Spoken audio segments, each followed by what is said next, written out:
Torej, dal sem naslov, odnosno takrat so dala z kolegom Adelinom naslov pripombe k političnemu življenjepisu ob 70-letnici smrti. Tako je tudi nekako tak 70-letnici izginilo, kar je prav. Torej, predvsem bom govoril o nekih nasprotnih in nejasnostih ali napakah v njegovi politični biografiji in probal nekatere stvari postaviti, kako bi rekel, na neko zgodovinopisno ali zgodovinsko osnovo, kajti nekatere stvari so enostavno vse začele, bom rekel, v zdravi kmečki pameti pojavljati kot vsem napačne.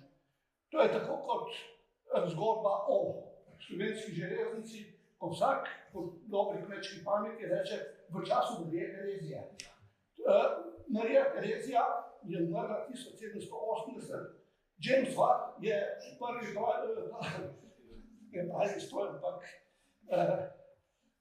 parni stroj pravzaprav pognal 1776, torej Marija Terezija in železnica nimata nobene zveze. Tako kot marsikaj, kar bom danes govoril, v zvezi z Vorancem tudi nima nobene zveze. Torej, kot vemo, je bil Voranc ali Lovro Kuhar, Lorenc Kuhar, pisatelj in politik. Seveda, o tem, o njegovem pisateljskem delu, pisateljevanju ne bom govoril, ker enostavno to prepuščam drugi stroki. Torej, v vsakem primeru je bil v prvi vrsti pisatelj. Ali je bil politik, se tudi več čas sprašujem. S politiko se je ukvarjal, bil je v politiki, delal je za politiko, ni pa delal politike. Bil je predvsem operativc v politiki. Tako da, seveda, je to dobro, pustimo to. Pojem biti politik je zelo širok pojem. No? Torej, v vsakem primeru je Prežih Voranc ali Lovro Kuhar kontroverzna, torej sporna osebnost, sporno je njegovo ali dvomljivo so njegove razne resnice o njem in torej o njegovem političnem delovanju. Torej, zakaj je temu tako? Je lahko veliko vprašanje. Eno med teh je morda celo tista zgodba o jedcu solate, ki je leta 57, odnosno 56, ko je pripravljala Marja Borštnik, Prežihov zbornik, Tito preko svojega takratnega sekretarja Jože Vilfana povedal, da se spomni predvsem Voranca iz Pariza kot človeka, ki je jedel solato iz lavorja in tako dalje, in s pol litra olja zalil in tako dalje. Žalostno je to, da so se seveda tega, da je bil jedec solate, spomnili tudi v istem zborniku še Marjeta Kidrič, Edvard Kardek in verjetno še kdo drug. Tako da je postal pač, bom rekel, bolj znan kot nek, bom rekel, partijski delavec v Parizu, bil v zgodovini postavljen kot jedec solate. Morda je tudi to vzrok, da je počasi ta pariška zgodba, ki je lahko za solata simbolizira, postala tista stvar, ki je na Voranca in na spomin nanj vplivala. Mislim, na spomin nanj. Torej, Voranc je bil, kot je pač menil njegov, kako bi rekel, pisateljski pandant, Ciril Kosmač, trojna osebnost. Torej, na eni strani je bil kmečki Prežih, torej v bistvu Kolah, kot je rekel, napisal Ciril Kosmač, torej skop človek, nasilni, oblastni podložnik, patriarhalni kmečki gospodar. Tudi v odnosu do žene, ki je enostavno na leta 46 zaradi tega kmečkega nasilja zapustila v dobro leto. Torej, potem druga je politik, Voranc kot politik, torej pač na besedah, zlasti zato, da ni rešil kakšno nasprotje s partijsko linijo, tako je menil Ciril Kosmač in tretja pač osebnost je v njem, je pa bil pisatelj. Torej, Voranc politik. Kot sem že prej rekel, ali je bil politik ali ni bil, to me več čas bega. Bil je v politiki, politično deloval kot podpornik, spremljevalec, organizator v politiki, politično odločen, pa ni bilo njegova primarna stvar v tej politiki. Torej, bil je operativec politike ali politike na pravem mestu tega pojma. Torej, nekdo, ki se ukvarja s praktičnimi neposrednimi deli. To je bil dejansko Voranc v politiki. Torej, za politike je označil pravzaprav Josip Vidmar v obrazih, ko je pisal o njem, ne v poglavju o njem, ampak v poglavju o Antonu Novačanu je napisal, da je bil Lovro Kuhar politik. Se pravi, to je zelo tako. Torej, jaz bi danes govoril pravzaprav o netočnostih, o nekem političnem življenjepisu Lovra Kuharja. Torej, ena od netočnosti, ki je po mojem mnenju ves čas prisotna, je, da je bil visok politični funkcionar Komunistične internacionale, torej Komintern. Ni bil. Druga netočnost je tista zgodba, da je bil konkurent Titu za zasedbo mesto generalnega sekretarja KPJ, kar ni res. In tretja je tista netočnost, torej v zvezi s ponudbo, da postane prezident Slovenije pod nemško okupacijo, kar je, bom pa rekel, nonsens, če ne bom rekel celo bedarija. Torej, o tem bi danes jaz govoril. To je Lovro Kuhar pred Prvo svetovno vojno, torej še z rojstvom, rojen je bil 10. avgusta 1893. Torej, pred Prvo svetovno je opravil tečaj zadružništva v Ljubljani in ker je bil tu zelo uspešen, bil boljšimi tečajniki, je za nagrado bil potem poslan še na Dunaj na tečaj avstrijskega kmetijskega zadružništva, kar je opravil pravzaprav od januarja do aprila leta 14. In tako da je bil pravzaprav rekel, to je bila njegova osnovna izobrazba, da je bil izoblikovan uradnik zadružništva. Torej, v vojsko je bil poklican še pred razglasitvijo, torej Prve svetovne vojne, odnosno pred razglasitvijo sovražnosti 1. avgusta 14, kar je pravzaprav šel je naredil služenje vojaškega roka. Torej, preden se je začela Prva svetovna vojna, odnosno se je začela. O njegovem dogajanju v Prvi svetovni vojni je Petra Solšak dovolj napisala, mislim, da v tistem zborniku o Prežihov Voranc, Lovro Kuhar, pisatelj, politik, patriot, ki je šel, mislim, da leta 2005 v inštitutu, tako da o tem ne bi. Kasneje, mislim, vsaj si to ni pomembno. Mislim, da je še 10-11 šlo. Ampak res. No, v glavnem, zanimivo je, da je pač leta 16. oktobra je prebegnil na italijansko stran, torej v odsotnosti je bil strani Avstrije obsojen na smrt, torej roditelji, odnosno oče in mati sta pa za kazen nehala dobivati podporo avstrijske države in zaklenjeno je bilo vse premoženje, tako da je prav bom rekel, svetovno vojno končal zelo, bi rekel, v težkih razmerah. Pustimo vse ostalo naprej. Torej, v političnem delovanju se je začel Voranc ukvarjati v Prvi svetovni vojni,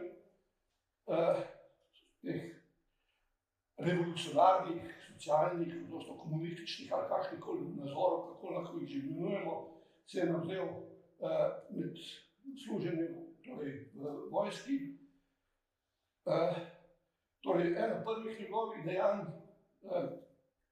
v politiki je bil, da je organiziral praznovanje 1. maja v Guštanju, torej v Jeklarni na Ravnah na Koroškem ali v Guštanju, kjer je bil zaposlen v pisarni. Voranc ni bil nikoli delavec v pravem smislu besede, torej fizični delavec. No, tako da, torej, ustanovuje tudi podružnico torej, komunistične partije Jugoslavije, odnosno Socialdemokratske stranke Jugoslavije komunistov in tako dalje, v glavnem in je bil v Guštanju sekretar do leta 1926. Zanimivo je, da se Voranc bojev za Koroško torej ni udeležil, ni aktivno udeležil, bil je doma, bil je enostavno naveličan vojne in bojevanje ter ubijanja. Enostavno je, kako bi temu rekel, bil pasivni.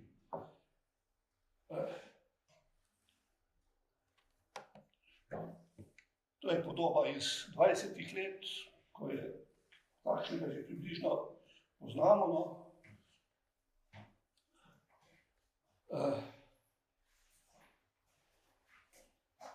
Torej, po uveljavitvi zakona o zaščiti države je legalno deloval kot komunist v različnih legalnih delavskih združenjih in bil je tajnik Ljubljanske društva Svoboda in tako dalje. No, v glavnem, bil je predvsem politični agitator, aktivist, aretiran, bil nekajkrat, predvsem pa je bil leta 1923 aretiran in izpuščen. Namreč zanje jamčil, da je razdelal cikarna izpuščanja, to je raven. Zanimivo, tu lahko vidite, kaj so prav, bom rekel, delodajalci, prav, so si ga želeli, da se vrne na delo, zato ker so ga potrebovali kot uradnika. Ne? Torej, v letih 26-30 je bil sekretar pokrajinske organizacije KPJ za Slovenijo za okrožje Sever, torej za Koroško. Zanimivo je, da je leta 26 se udeležil tretjega kongresa komunistične partije Jugoslavije na Dunaju in je razpravljal o nacionalnem vprašanju. Torej, iz Slovenije so se takrat udeležili tega kongresa, bom rekel, takratni prvokategorniki te partije, torej iz Slovenije, torej Dragutin Gostinčič, Dušan Kremander, Mirko Weinberger in Voranc, ki je postal takrat, nekako bi rekel, že ekspert za nacionalno vprašanje. Torej, leta 26 je, leta 27 je neuspešno kandidiral na volitvah za skupščino Mariborske oblasti, torej na Združeni socialistični listi.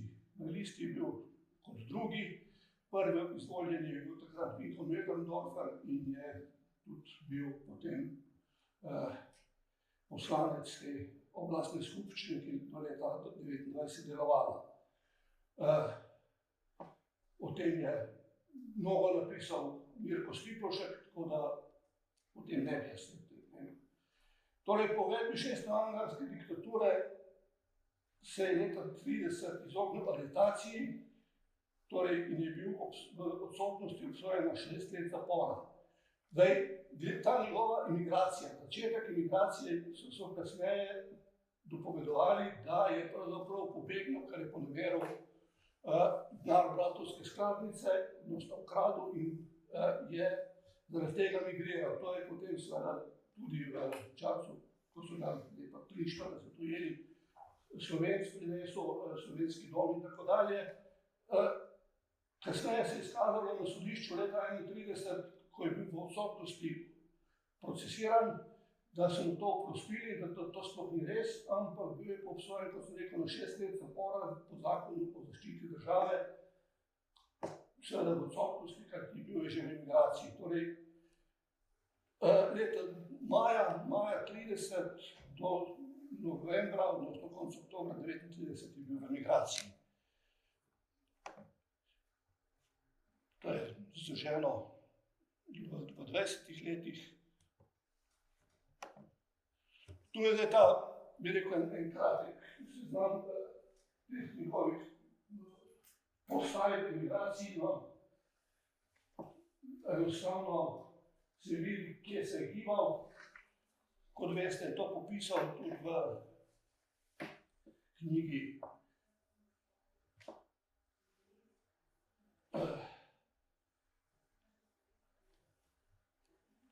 v glavnem,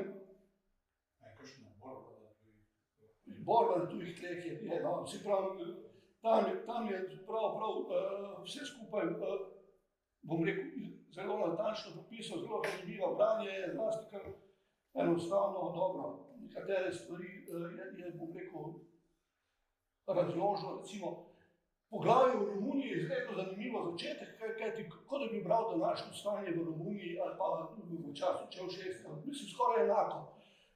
Zanimivo je tudi dobro, tista zgodba njegova v zaporu v Pakrcu leta 1936, ko je prav haško ali švejkistično zapisal, kako je latrine pucal in tako dalje, ampak v redu, to so te zgodbe, knjiga, ki se jo splača prebrati, moram reči, ni slaba, čeprav imamo takšna verzijo proti takšni literaturi. Torej, zdaj prihajamo na tisto vprašanje, ali je bil kominternovski funkcionar in tako dalje. Torej, v letih 30-39 je bil agent Kominterne in nameščenec Kominterne, kar se pravi, ni čist res. Bil je nameščenec od leta 1932 v Kominterni, v tej Evropski kmečki komiteji, torej za kmetijstvo, odnosno za kmete, je deloval samo do leta 1932. Na to je bil dejansko zaposlen, ali bom rekel zaposlen, je deloval v okviru KPJ. Torej, bil je nameščenec Kominterne, zaposlen ali kakorkoli, agenta, kakorkoli, da to imenujemo, ni bil pa nikakršen funkcionar. To je povsem jasno. Ni imel nobene funkcije, zlasti ne tiste, ki so kasneje pripisovali nekateri celo, da je bil malo da ne Stalinov svetovalec in da je imel prosto pot Stalina, naj se mu zdelo. Tudi to sem že prebral, no, mislim, tako da seveda je to deplasiran trditev. Torej, nameščenec Kominterne, torej te kmečke internacionale, je bil 16 mesecev, torej inštruktor Evropskega kmečkega komiteja v Rdeči sindikalni internacionali. Torej, v tistem času je potoval, je bil v Franciji, bil je na Norveškem, v Romuniji, Bolgariji, dobro, tudi v Nemčiji, glavnem, deloval je, prav bom rekel, v tem smislu, organiziral je, pač poskušal je pomagati, organizirati tem kmečkim delavcem, da bi se organizirali sindikalno in tako dalje. Torej, od decembra 1932 je bil na Dunaju urednik slovenskega italijanskega glasila komunistov, torej Delo, in to je bil do leta 1935. Tako da ni več bil neposredno vezan na Kominterno. Torej, na Dunaju je delal tudi pri Rdeči pomoči, torej bil sekretar Jugoslovanske podružnice, na Dunaju se je udeležil celo reševanja Čudbundovcev, torej takrat po Tistem puču. No, zanimivo, da je bil decembra 1932 v celovstvu aretiran, kajti malo se ga je premagalo do Motoše in se je želel vrniti domov, zlasti zaradi dveh hčeranov in tako dalje, ampak takrat so ga v Avstrijci aretirali, ampak se je nekako izmuznil, namreč grozila mu izročitev Jugoslaviji in seveda tistih 6 let zapora bi moral odslužiti. Nekako se je izognil zapora, da se je pobegnil. Torej, vrnil se na Dunaj, potem se začel ukvarjati z tem, kot sem že rekel, prenacionalnim vprašanjem, napisal je brošuro Boj za osvoboditev in združitev slovenskega naroda. To je ta brošura, torej, zanimivo, da je imela velik odmev, torej večkrat je bila celo ponatisnjena, tako da je bila med takratnimi brošurami Komunistične partije Jugoslavije ena najbolj, bi rekel, zaželjenih za uporabo. Je pa zanimivo, da je bila to tudi podlaga za tripartitno izjavo Komunistične partije Jugoslavije, Komunistične partije Avstrije, Komunistične partije Italije iz leta 1934 o slovenskem nacionalnem vprašanju, odnosno o slovenskem narekovajo samoodločbi. Torej, tu bi seveda rekel, da je bil glede te brošure pravzaprav konkurent Edvardu Kardelju. Namreč Tonetu Brodarju, torej, ki je napisal kot Tone Brodar, Kardelj kot Tone Brodar, napisal torej prispevek Nacionalno vprašanje kot znanstveno vprašanje leta 1932, torej, ko je bil izvan s pisanjem Josipa Vidmarja o kulturnem problemu slovenstva. Tako da je bil tu, bi rekel, bolj konkurenca Kardelju kot Titu, kar se kasneje tudi začelo kazati v odnosu Kardelja do Voranca, ko se je ta vrnil in v času vojne. Bojan več vedel o tem, kot jaz. Na 4. državni konferenci, torej KPJ, ki je bila decembra 1934 v Ljubljani, udeležil se je tudi Tito kot delegat vodstva partije, torej je bil izvoljen za nadomestnega člana Komunistične partije Jugoslavije. Poudarjen nadomestnega člana, kajti za člane iz Slovenije so bili izvoljeni takrat Tanko Domal, Franc Leskovšek in Miha Marinko, kot nadomestna člana sta bila pa izvoljena Voranc, torej Prežihov Voranc in Boris Kidrič. Tako da ni bil pravzaprav niti član vodstva Komunistične partije Jugoslavije, ampak nadomestni član. Kaj to pomenilo, je seveda veliko vprašanje. Vplivati na politiko nikakor ni mogel, torej na to pravi, da ni bil ravno v prvi vrsti politika kot politik. No, leta 1935 se je udeležil v Moskvi 7. kongresa Kominterne, to je izkaznica, kot Valič Franc so ga vodili. To je bilo konec julija in do 21. avgusta je bil ta kongres Kominterne. To je bilo edino krat, ko je bil Lovro Kuhar Prežihov Voranc v Sovjetski zvezi. Zgodba, da je bil malo, da ne bom rekel, stalni gost Moskve je netočno. To je edino krat, ko je bil v Moskvi v Sovjetski zvezi.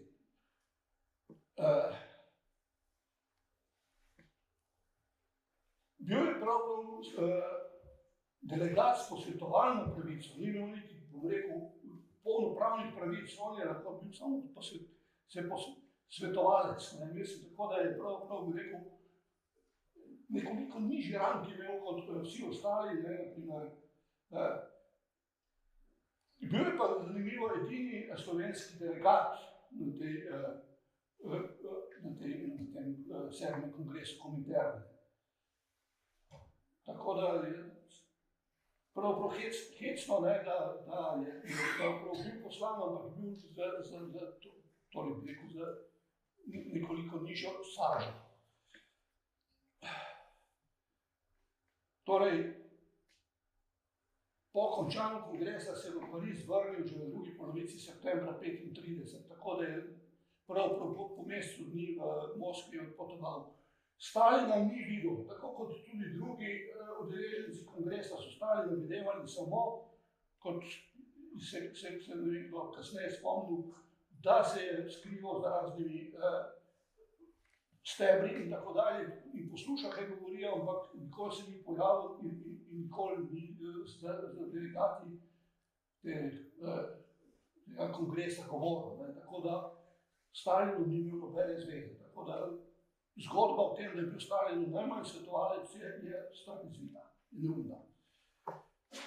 Torej, šel je v Pariz, kjer je iz Pariza je odločil v Moskvo, se vrnil v Pariz, kjer je živel kot švicarski trgovec Charles Dubois, torej po navodilih CKKP je organiziral in vodil torej Rdečo pomoč, organiziral sredstva za torej, izseljence iz Jugoslavije in tako dalje, ki pač pomagamo.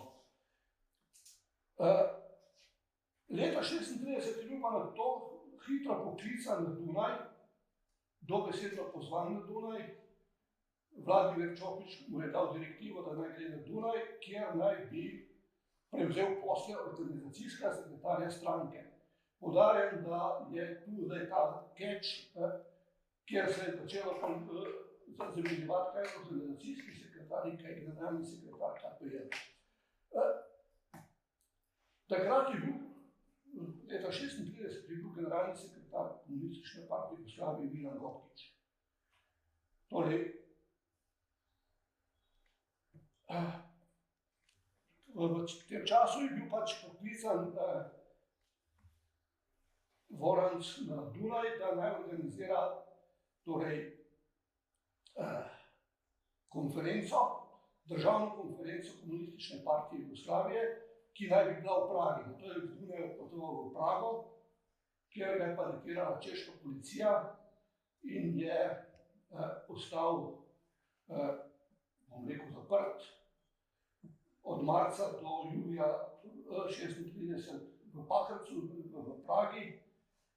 Ko sem rekel, to je pol popisal to svojo zgodbo, čudno, zelo švekistični način je popisal v tej knjigi Borba na tujih tleh, kako so se te dogajale. Namreč, Voranc je mislil, če se bo javil v oddelek za vrtnarstvo, da bo pač sledil Rosce in tako dalje. Izkazalo se seveda, da je bil to trik, zato da si dobili nekoga, ki bo prostovoljno čistil latrine in tako dalje in potem s tem, bom rekel, brekom zalival rože. In to je pač delal dan na dan. Tako da se je, bom rekel, rahlo sam sebe prevaral in tako dalje. No. Torej, po 3-mesečnem zaporu v Pakracu je bil izgnan v Avstrijo. Na to so ga Čehi zopet vrnili na Češko in tako dalje. To zgodbo, kako se je vračal iz Avstrije na Češko, iz Češke na Avstrijo, je tudi popisal v tej knjigi. Mislim, lušno napisano, no? Torej, končalo se seveda s tem, da je bil nazadnje zaprt na Dunaju, kjer je bil zaprt, mislim, da nekaj mesecev.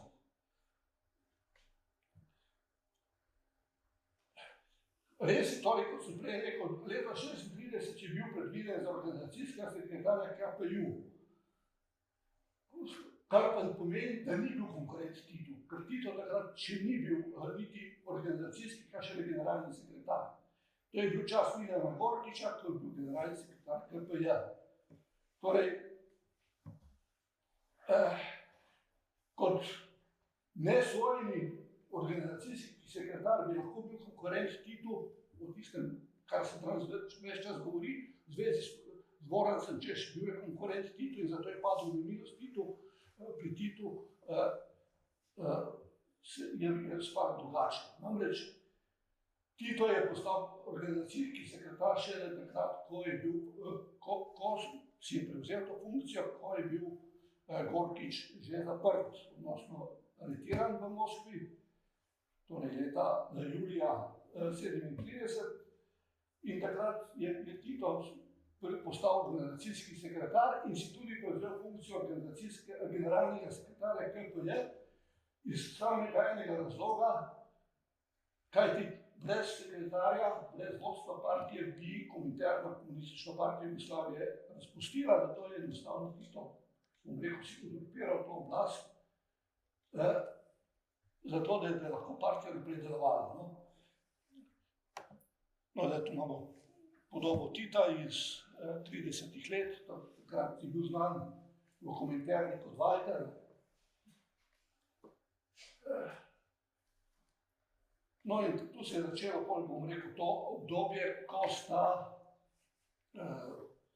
bom rekel, sobivala, drugovala Lovro Kuhar in Josip Broz v Parizu.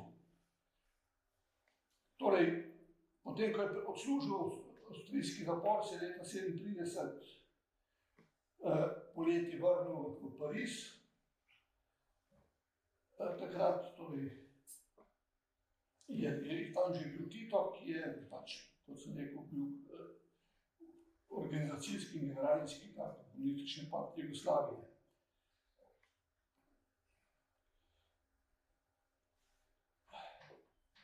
Torej, njuno politično sobivanje je bilo, bi rekel, zelo vzorno. Tito je pravzaprav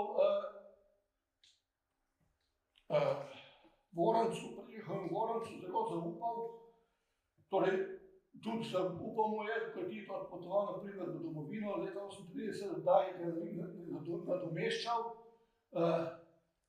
seveda brez pravice odločanja. Torej, Voranc je bil sam, bi rekel, surogat generalnega sekretarja, brez pravice odločanja o čemerkoli. Torej, Voranc je v Parizu pravzaprav delal bolj organizacijske posle, vodil je partijsko knjigarno Horizons in je pravzaprav skrbel za tiskanje raznih ilegalnih gradiva, tudi proletarija in tako dalje, torej da je pravzaprav je bil nekako, bi rekel, kot sem prej rekel, organizator delovanja na tem področju.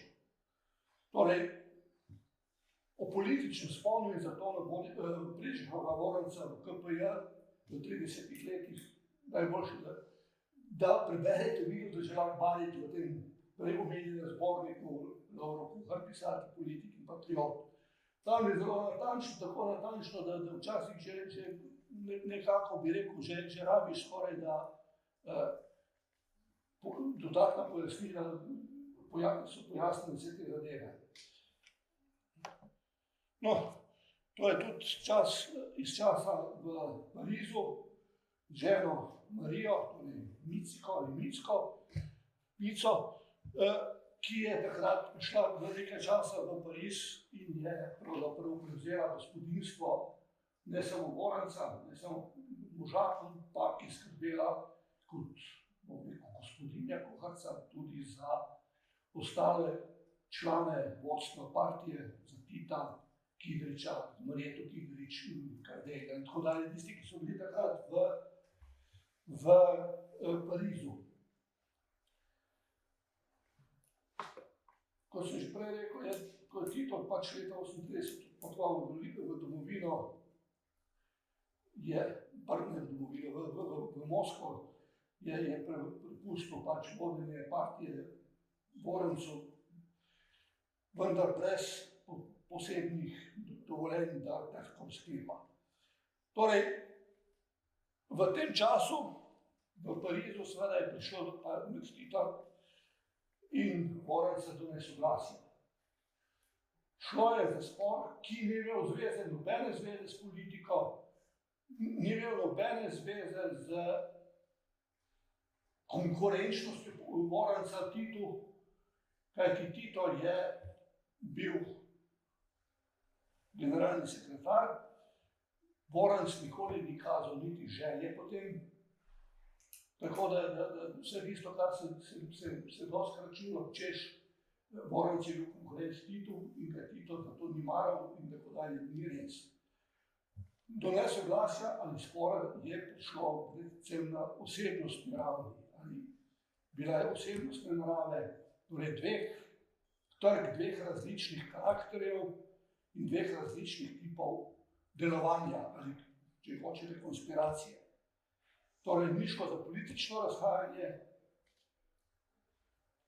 Namreč Tito je med vsemi temi tako imenovanimi Gorkičevimi kadri, torej potem, ko je Gorkič bil aretiran, dobro v Moskvi usmrčen, pravzaprav ohranil v vodstvu partije samo Lovra Kuharja. Tako da Lovro Kuhar ni bil nikoli, bi rekel, pod vprašanjem kot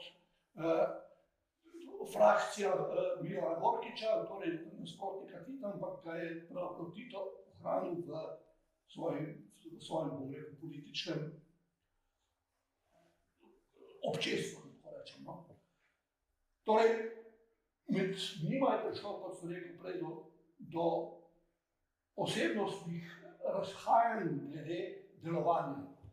Namreč na eni strani je bil Tito, ki je nastopal kot gospodin človek, vedno lepo oblečen, kupil si je drag, briljantni prstan in tako dalje.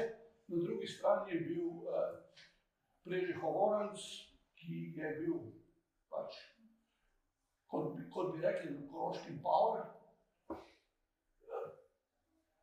Ko ga je srečal, odnosno ko sta se zmenila z Josipom Vidmarjem v Parizu, je opisal to Vidmar v obrazih, da je sedel nek čokat, velik moški v nekem površniku, ki je mrko gledal pred sebe v neki kavarni, kjer sta se zmenila. In to je bil Voranc, ki ni dal nič na zunanje, mislim, tako izstopal je iz tiste, francoske sedanjosti, francoske šika, in tem, ko se Tito pač, in tu je prišlo do trka, no. Torej, na eni strani je bil Tito buržujski, da tako rečem, na drugi strani je bil Voranc skromen in varčen. Prišlo je pa do trka zaradi tega, ker mu je Tito zaradi kuhne, gospe Micke, očital, da kuha preveč enostavne stvari, doma takih, seveda gospa je kuhala samo tisto, kar je znala dobro in tako dalje, in kar je Voranc imel rad. Tito pa, predvsem Tito je pa vedno hotel biti kaj boljšega, pustimo. V glavnem, prišlo je do tega, da ker je Voranc skrbel tudi za partijski denar, je mu Tito očital, da okoli denarja in tako dalje, beseda je dala besedo, Voranc mu je pa vrnil, pa mu je očital tisti prstan, ki ga je Tito kupil, in potem seveda, kar je bilo pa verjetno, je pa zbilo sodo dno, mu je očital tudi švabsko deklino, torej Hertog Haas. Kar je pa seveda bilo, bi rekel, zelo osebno, kot veste, je bilo pač Hertog Haas nemška porekla, oče je bil pač Avstrijec, no. Njena mama ni znala nikoli, že dolgo po vojni je živela, ni znala nikoli dobro slovensko, znala pa dobro esperanto, pa pustimo to. Ampak hočem reči, ta nesrečna Hertog Haas je pač padla vmes, da mu je pač očital Voranc tudi to švabsko deklino, da to pa ne gre, in tako dalje, no, in tu je pač bilo pa tega, rekel, prijateljstvo dosti. V političnem delovanju se to ni kazalo, kajti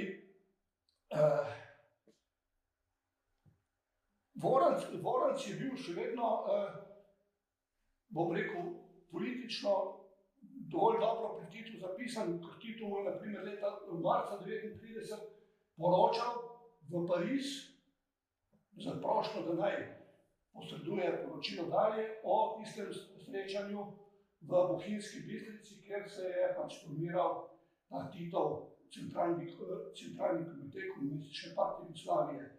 To je tisto zborovanje, odnosno sestanje v Bohinjski Bistrici. Torej, tisti, ki je bil posrednik te vesti za Moskvo, je bil pol Voranc, tako da mu je vseeno zaupal, da je tako dalje. Tako da je o tem, da bi bil politično na stran postavljen, je res. Torej, no, v tem času seveda je tudi tista zgodba, nastala zgodba o Solati, vam lahko preberem tukaj, kaj je Joža Vilfan napisal. Tovarišu predsedniku sem prebral pismo Marije Borštnikove z dne tega in tega in ga vprašal, kaj želi v zvezi s tem pripomniti. Tovariš predsednik je predvsem dotaknil Prežehovih spominov nanj v Prežehovi autobiografiji. Rekel je, da Prežeh ni natančno poznal položaja. V onem času je bil Gorkič politični sekretar, tovariš predsednik, to je Tito, organizacijski sekretar partije. Od leta 1936 naprej, ko je bil Gorkič poklican v Moskvo, v resnici leta 1937, je ostal tovariš predsednik sam in kot edini član CK upravljal dolžnosti organizacijskega in političnega sekretarja. Na ta način je CK še naprej obstajal, kar je Kominterni onemogočilo, da bi razpustil našo partijo. Tovariš predsednik je že tedaj začel organizirati CK v državi. Torej, tovariš predsednik se je seznanil s Prežihom leta 1934 na Dunaju, istega leta je Prežih kot zastopnik CK poslan v Pariz. Ko je prišel v Pariz, torej pred tovariš predsednik, mu je Prežih pomagal pri delu. Prežih namreč vodil partijsko knjigarno in je bil kot tak središče za zvezo in naslovnik za pošto. V odsotnosti tovariša predsednika je Prežih sprejemal pošto in jo izročil tovarišu predsedniku, ko se je ta vrnil. Torej, bil je, kako rekel, tajnik. Tovariš predsednik je imel od Prežihu dobro mnenje. Za delo je bil zelo sposoben, imel je velik talent za opisovanje značajev, bil je dobrodušen in težko je bilo sprejeti z njim. Ko so bile posebej iz funkcije frakcijskih razlogov v partiji, je ostal zvest partiji in je vzdrževal pri delu, čeprav osebno morda ni bil najhrabrejši. Dobro, to je pač Titova ocena. No in pravi, v času, ko je pisal Požganico, torej v času, ko je bil v Parizu, je ves čas prav literarno delal. Pisal Požganico in je prav mu je to, bi rekel, partijsko delo, organizacijsko delo šlo lahko na živce, ker je hotel pisati. No, v glavnem, v času, ko je pisal Požganico, se je pogosto sprehajal s predsednikom in tedaj sta se sprehodniška reševala tekoče posle. Tovariš predsednik je pri tem opazil, da je Prežih nestresen in ga je večkrat ne posluša in ko mu je to zameril, se Prežih opravičeval. Hudiča, res je, mislil sem na Požganico. Šalih pa je dostavil. Mislil sem, kako bi dodal še kakšno polo in še tako kaj več prislužil. Tovariš predsednik je opozoril Prežiha, da se preveč debeli. Prežih ga zavrnil in trdil, da je samo solate. Nekoč je prišel tovariš predsednik v Prežihovo stanovanje, tu se je nekajkrat mudil se večkrat, so hodili tja na kosilo, ko se je ta pripravljal k jedi. Tedaj je tovariš predsednik videl, da je res, da je Prežih samo solato. Toda to je bila zelo velika skleda solate, vanjo pa je zlil skoraj pol litra olja in pojedel zraven še več kot meter znane francoske štruce. Tovarišu predsedniku je bilo tako jasno, zakaj se Prežih redi, čeprav je samo solato. Po letu 1939 predsednik ni več srečal Prežiha. In to je Titov spomin na Prežihovega goranca v Parizu. No, naslednji spomin je Lovra Kuharja in Zdenka Kidrič, ki pravi tudi, v svojem privatnem življenju je bil Prežih šarmanten, dobrodušen in zelo preprost človek. Kljub dolgotrajnemu bivanju v inozemstvu ni prenehal biti pravi sin kmečke slovenske zemlje. V vsakdanjem življenju in zlasti v hrani je bil skromen, le vsak dan je najmanj enkrat moral biti zanj na mizi velika skleda zelene solate, ki bi sicer zadostovala v veččlanski družini. Solata je bila namreč njegova najljubša jed.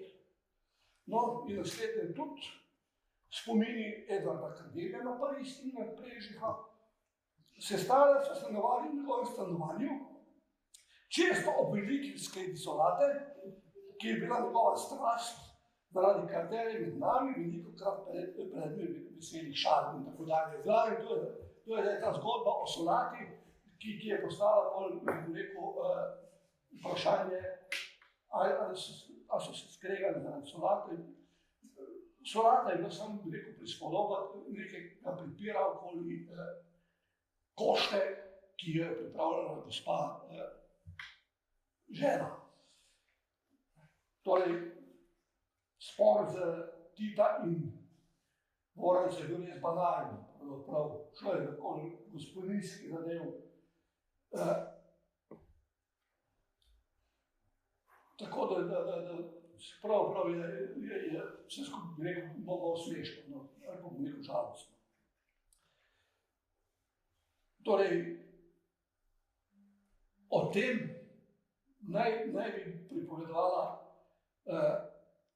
Lidija Šentjurc, ki naj bi izvedla od Tita, Maksu Šnuderlu, leta 1979 in tako dalje. V glavnem, od tam je ta zgodba o prepiru med Titom in Prežehovim Vorancem v Parizu v zvezi z gospodinjskimi zadevami in hrano pri gospe Micki. Torej, v Parizu se je srečal Prežehov Voranc tudi z Edvardom Kocbekom, leta 1937 in z Josipom Vidmarjem sodeločeno, mislim, ker vsak sta bila posebej zase v Parizu, ampak sta se srečali. Torej, ob začetku druge svetovne vojne, septembra 1939, se je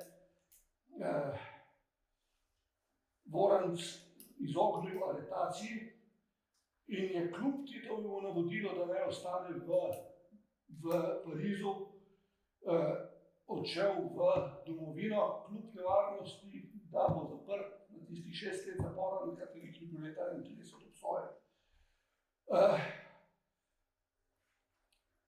Prav, po nekem dogovoru, dovolil mu je povratek, mu je dovolil pravzaprav Boris Kidrič. Tako da je prevzel odgovornost, da se bo Voranc kljub Titovemu zahtevi, da ostane v Parizu, se je lahko vrnil v domovino. Torej, novembra 1939 vrnil v domovino. Zdaj, stvar je v tem, da je partija dala potem nalogo Dušanu Krmavnerju, da naj gre povedati Vorancevemu, torej Lovrotovemu bratu, Alojziju Kuharju, uredniku pri Slovencu, da se je brat vrnil in da naj, pač, ker je ilegalec, ker je obsojen, da naj pač poskrbi, da naj bi bil zaprt in tako dalje. Dušan Krmavner je s težkim srcem šel na uredništvo Slovenca in poiskal tega Alojzija Kuharja. Ampak, ko se je Alojzij Kuhar pojavil, je rekel, že vem, zakaj ste prišli, že vem, da je tukaj. Torej, je SLS in so že prej vedeli, preden je prav partija sploh vedela, da je Lovro Kuhar v domovini.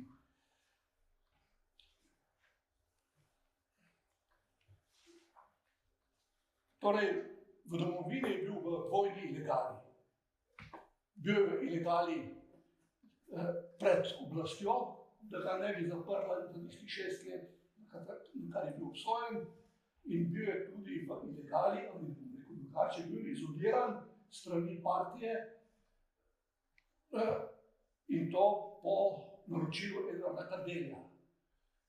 Namreč, ker je bil obsojen na 6 let, je Kardelj pa sodil, da ga je treba izolirati in da osamiti, da ne bi enostavno padel v kolesje jugoslovanskih oblasti in imel kakšnih stikov z sodiščem in zaporom.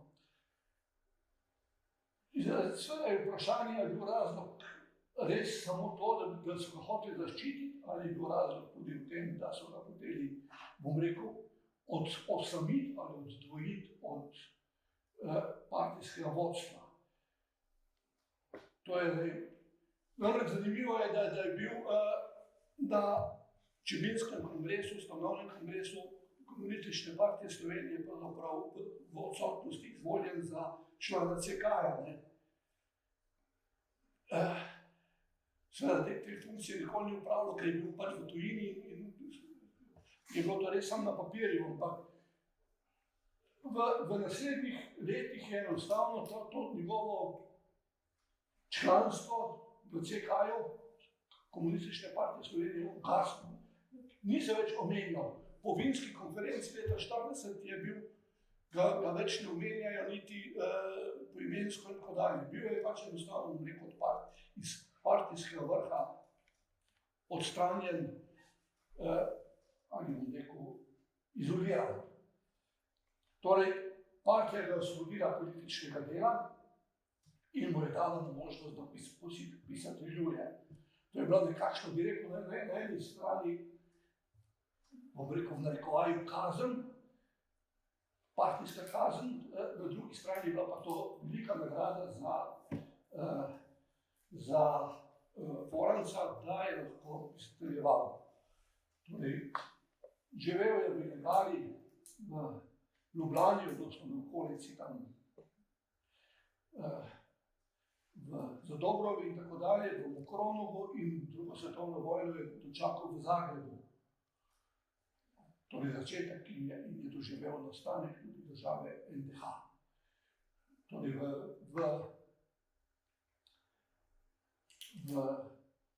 Ljubljano se je vrnil 15. aprila 1941.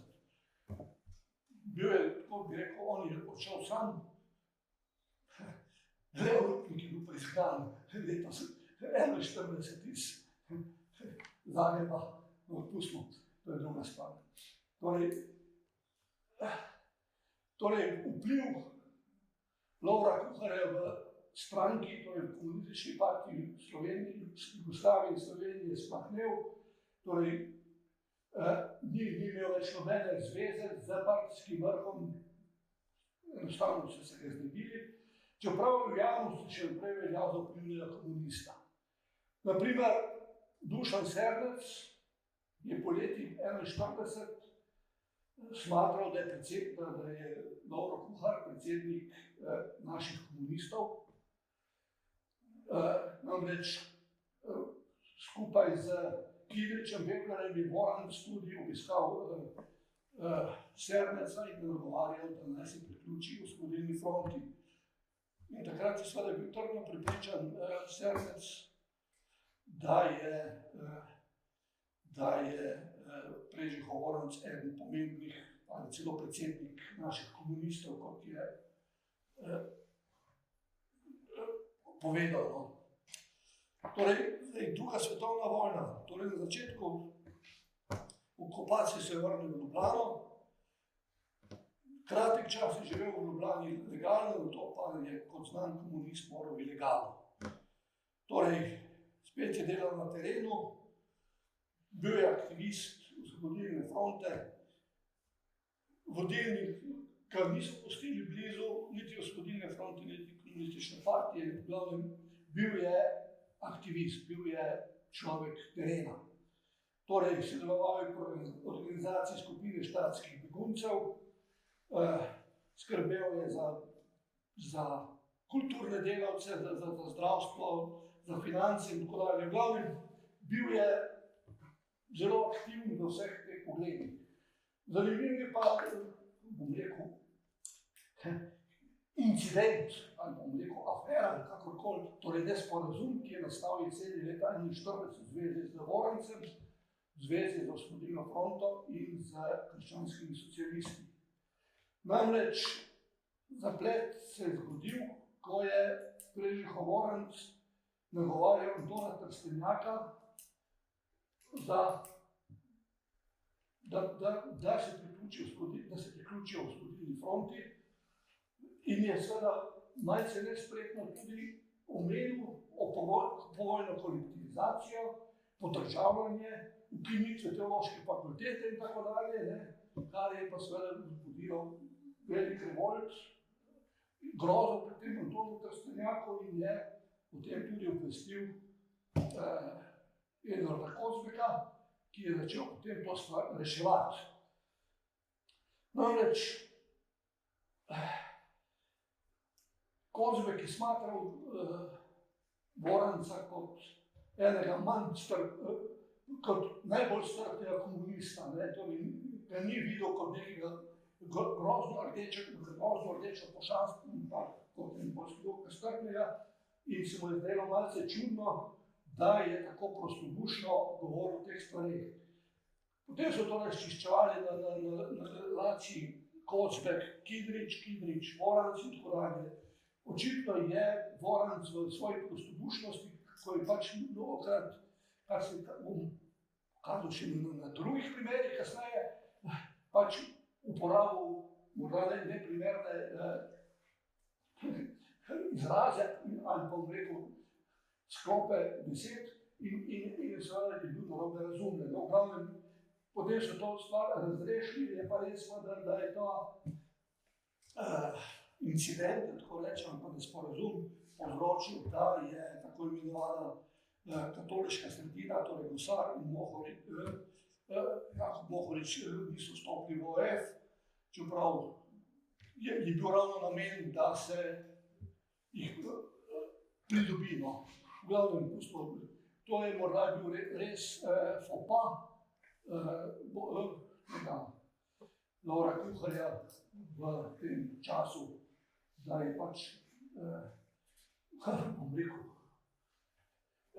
odbil en del katoliškem taboru.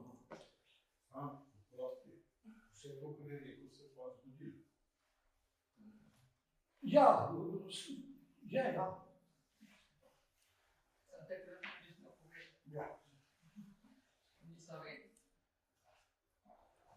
Torej, Voranc je delal, kot sem že prej rekel, tudi radio Kričači skrbel in tako dalje, vodil gospodarsko odseko F in tako dalje. V glavnem bil je, zbiral finančna sredstva, bil je pravzaprav, bom rekel, na nek način tisti, ki je organizacijo, pravzaprav bi rekel, imel v malem prstu tudi to na terenu. No. Leta 1942 je napisal članek za Slovenski zbornik, za samoodločbo slovenskega naroda, torej in pod psevdonimom Pavle Vilhar izdal brošuro o slovenskih mejah. Torej, v tem več lahko pove Bojan Godešak, ki je v tem napisal dolgo in obširno in poglobljeno razpravo, tako da jaz ne bi o tem. Je pa seveda zanimiva ta stvar, da tukaj zopet naletimo na averzijo, ali bom rekel front, nasprotovanje Edvarda Kardelja, da ta brošura izide, ker češ, da bo išla brez pristanka vodstva OF-a, odnosno partije, da gre za stvar, ki je zelo sporna zlasti v odnosu, torej jeseni leta 1942 v odnosu do tako imenovanih Mihajlovičevcev, odnosno Jugoslovenarjev in tako dalje. V glavnem, zgodba je, bom rekel, precej poglobljena. Res pa je, da je to brošura Voranc bolj ali manj samostojno odločil, da izide in tako dalje. Ker je šla, je bolj postala pač ta brošura. Seveda je Kardel nekaj mesecev na to, bom rekel, revidiral svoje mnenje, to je konec leta 1942 in je, bom rekel, bil že za to razpravljanje o slovenskih mejah. Torej, misli iz te brošure so bili potem udejanjene v leta 1944 v Znanstvenem inštitutu pri predsedstvu SNOS v zvezi z mejnimi zadevami, katerih je pisal Franc Ciper. No, zdaj pridemo pa do tiste zadeve, ko je nesrečni Lovro Kuhar bil ujet, aretiran. 8. januarja leta 1943 je bil aretiran strani, torej kolaborantske policije ali MVAči iz Ljubljane, po nekem čudnem naključju. Bil je zajet kot Peter Čižnar, ki je bil slučajno v stanovanju, ko so ti kolaboranti slovenski prišli v to stanovanje. V glavnem, o aretaciji je natančno pisal Emil Cesar, o italijanskem zaporu pa že leta 58. Janko Jarc, tako da je prav to zelo natančno popisano, vsa ta zgodba. Seveda italijanski zapor, ne pa nemški. Torej, bil je aretiran, niso pa niti te, bom rekel, belogardisti, ali kakorkoli zdaj imenujejo kolaboranti, ali kakorkoli ne način Ljubljanska, ni vedel, koga so ujeli. Ko je bil pač na policiji, odnosno, se zgodila pa stvar, ki je, bom rekel, obrnila srečo Prežihonu Vorancu. Namreč, ko je tam sedel in čakal na zaslišanje, ga je videl sin Vorančeve sestriče, torej pripadnik ljubljanskih belogardistov, odnosno belogardistične policije, Ljubo Konečnik, in je rekel: "Stric, kaj pa vi tukaj?" In potem je pač povedal tem svojim pajdačem, kdo to je, ne? In seveda potem se je vsa stvar začela. Odvijati. Na srečo so Italijani, ko so videli, koga so ujeli, vodilnega slovenskega komunista, ker to so takoj tudi potem, kot vidite, tu lahko preberete, kako je to Slovenc prinesel, to ujetje, ga označil. Italijani so enostavno potem rekli: "Hop, ga bomo mi iz rok teh kolaborantov vzeli in ga pač procesirali po svoje, torej po italijanskih zakonih, kar so mu dejansko na nek način rešili življenje, kajti verjetno bi v tistem tako imenovanem Farožu v belgijski kasarni, kjer so mučili te zajete, bi verjetno tudi končal življenje. Verjetno, mislim, najbrž bi se mu kaj slabega zgodilo. No, v glavnem, ostal je v italijanskem zaporu. Italijani so proti njemu pripravljali sodni proces, ki naj bi se začel konec avgusta 1943, pa se ni. Torej, zanimivo je še bolj to je pa slovenski dom, tudi istega dne, zdaj več ali manj so iste stvari, ampak zanimivo so, da mu tu očitajo tisto nesrečno bratovsko skladnico in tako dalje, torej, da je bil uslužbenec sovjetskega poslaništva na Dunaju in tako dalje in tako dalje. V glavnem, ta stran, kolaborantska stran, je dejansko označila Voranca za vodilnega slovenskega komunista. Slovenski komunisti so vedeli, da Voranc ni vodilni slovenski komunist. Res je pa, da je marsikdo nesrečni.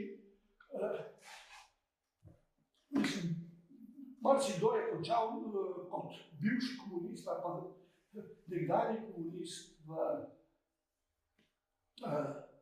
zaradi tega, ker so smatrali, da je vodilni komunist celo pred strelskim vodom. Torej,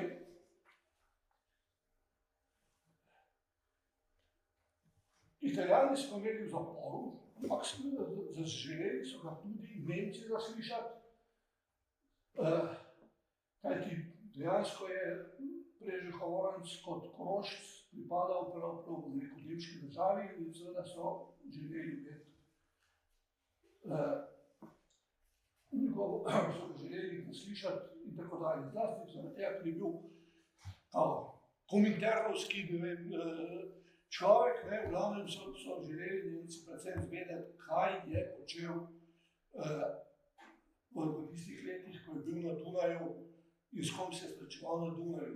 In so si Voranca sposodili, bom rekel, v narekovajih, od Italijanov in ga prenesli v prostore ljubljanskega gestapa, v hotel Miklič, nekdanje dom JLA, ali sedanje pravosodno palačo, tam izhod postaje, torej železniške postaje, kjer so ga potem zasliševali od srede aprila, pa potem še sredi maja, tako da je bil zelo dolgo, tam 2 meseca v obdelavi nemškega gestapa, torej gestapovci so, mislim, gestapo je poslal celo posebnega zasliševalca iz Berlina v Ljubljano, da se je ukvarjal z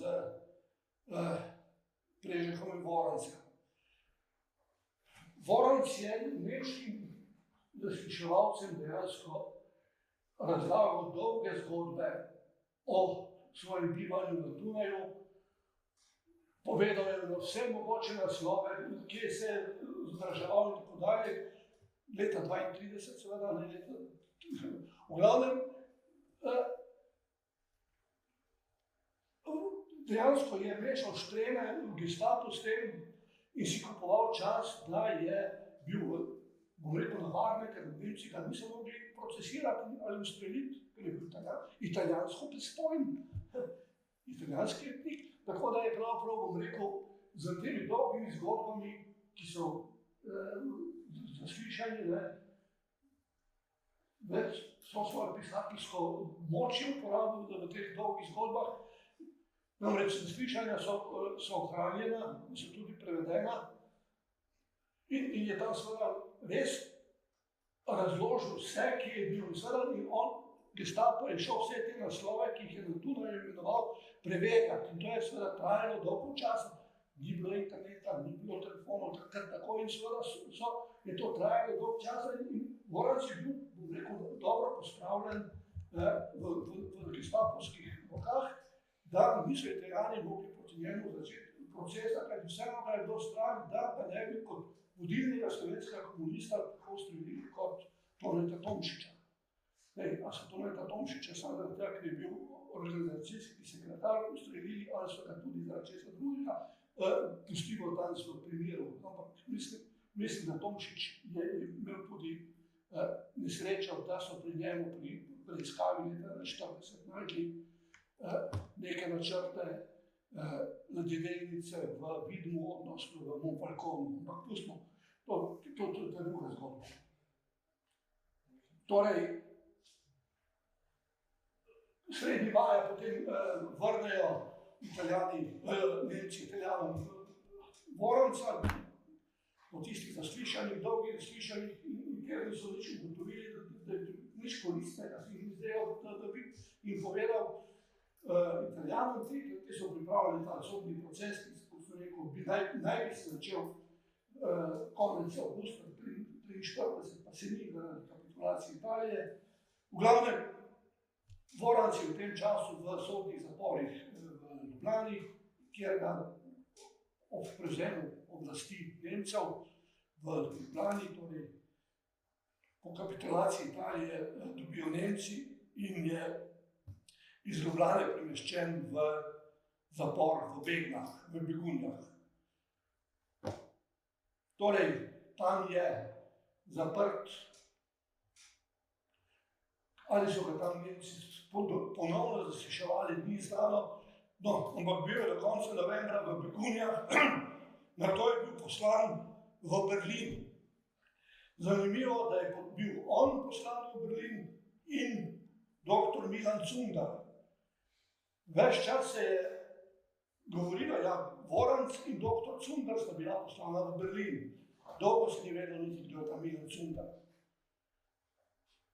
Milan Cundar je danes znan, ker je njegov nečak napisal njen knjigo, lani je šla. Bil je zdravnik, anatom ljubljanske in docent ljubljanske medicinske fakultete za anatomijo, ali za prosekturo, za rezanje ljudi. In bil je prav preko Voranca, je šel v partizane aprila 1942, in je bil kot partizanski zdravnik, je deloval na Kamniškem, torej na Gorenjskem. Januarja 1943 je bil, mislim, da v Cerkljah, ki je tam, ki je pod Krvavcem ujet in je bil od takrat naprej v Begunjah. Zakaj so tega Cundra poslali v Berlin tudi, tako kot Voranca, prav ni čisto jasno. Jaz sicer mislim, da zaradi tega, ker je dr. Cundar leta 1931-1932 študiral v Grazu in so ga že takrat avstrijske oblasti sumile komunističnih nazorov. In so verjetno ga poslali enako kot Voranca v Berlin, da se še Gestapo z njim posebej tam poigra. So tudi Cundra poslali v Berlin, da ga izprašajo, kaj je počel in kakšne zveze je imel v Grazu, verjetno. Pač Cundar konča prav tako kot Voranc potem v Sachsenhausenu v koncentracijskem pokolišču, ampak tudi zdaj pa nastane tista zgodba o prezidentu Slovenije, torej ponudbi, da bo Prežih Voranca in Lovro Kuhar prezident Slovenije. Seveda,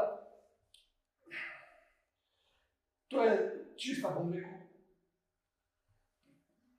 rekel zelo lepo besedo, ki ni slovenska, nonsens. To je brez zveze in brez bedarije. Namreč vsak zgodovina, namreč ta zgodba se ponavlja povsod. Tako v enciklopediji Slovenije, tudi Drago Druškovič jo ponovi in tako dalje. Noben ni pomislil, da Nemci leta 1943, ko naredijo najprej operacijsko cono, v kateri je Ljubljanska pokrajina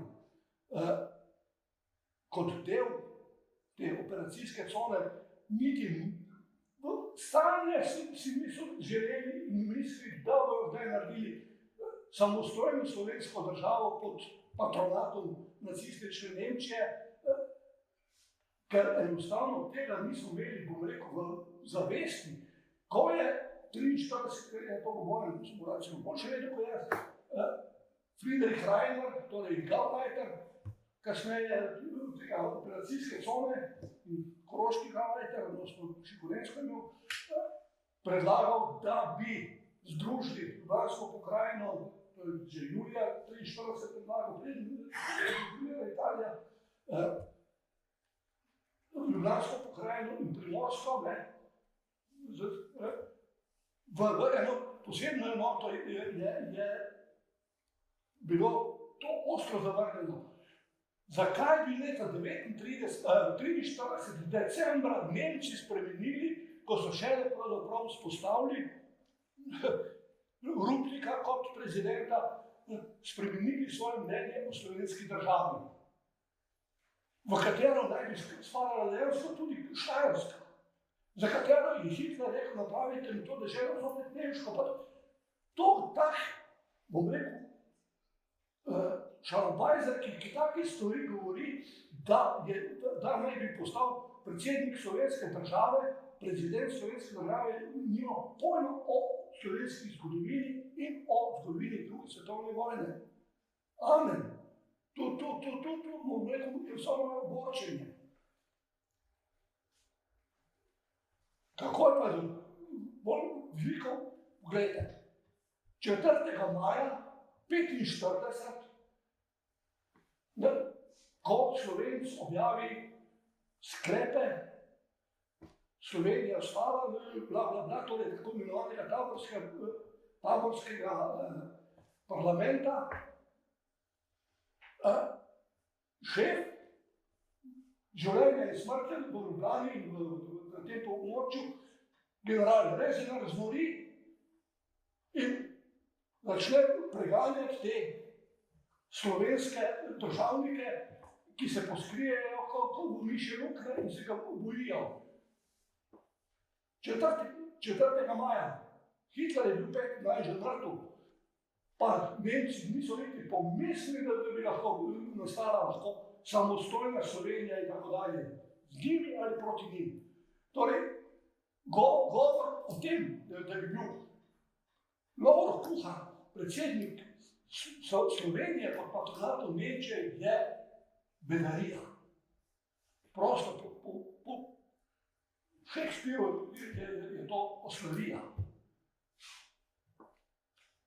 Konec koncev imamo primer danes tam znane Ukrajine, v katerih radi govorimo, in njihovega Stjepana Bandere, torej ukrajinskega nacionalista, nemškega kolaboranta in izvajalca holokausta v Ukrajini in tako dalje.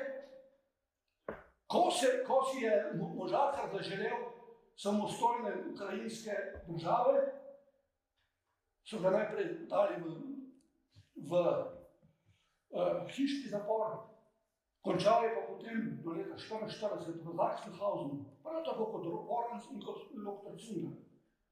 Torej, tudi človeku, ki ima velike usluge v Ukrajini delal, ko je nesrečne Jude pobijal, ko je prišlo na idejo o samostojni, ali bom rekel, pod nemškim patronatom državi, Nemci rečejo ne. Zakaj bi potem leta 1943 decembra ponujali nekaj takega Lovru Kuharju, Prežihovnu Vorancu, pisatelju in komunistu. Kdo je prišel do take, kako bi rekel, absurdne zgodbe? Seveda je tudi vprašanje, kako da sploh do te zgodbe prišlo. Tu je pa zdaj kleč vsega tega problema. Kdo je to pravzaprav, bom rekel, povedal? Povedal je lahko to samo Voranc, sam. Povedal je pa komu? Kako je prišlo do tega, da je to postalo, bom rekel, danes javno dobro?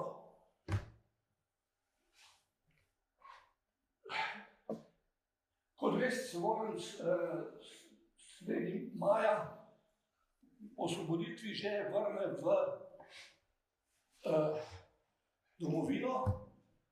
Zanimivo je, da ga je v Celovcu, ko se vračal, spoznala Vida Tomšič, ki je bila takrat slučajno kot ministrica v Celovcu in je pripeljala v Ljubljano. No, v glavnem, se mi to ni več tako važno. V glavnem, Voranc je junija hospitaliziran v Emoni, torej v sanatoriju, ki je danes nasproti NTV-ja, v novi sestavbi, ker pač, kot pravi, kot je zapisal, potem, ko je obiskal Makso Šnuderl, da je bil bolan na živcih. Prav Voranc je bil, rekel, kot človek povožen. Namreč iz Berlina, iz gestapovskega centrale, so ga postavili v Sachsenhausen, kjer je bil pač dobro, bom rekel, pač eden izmed logarašev. Ampak februarja 1945 so se odločili, da se ga bojo znebili in so ga poslali v Mauthausen, kjer so računali, da bo enostavno umrl. In so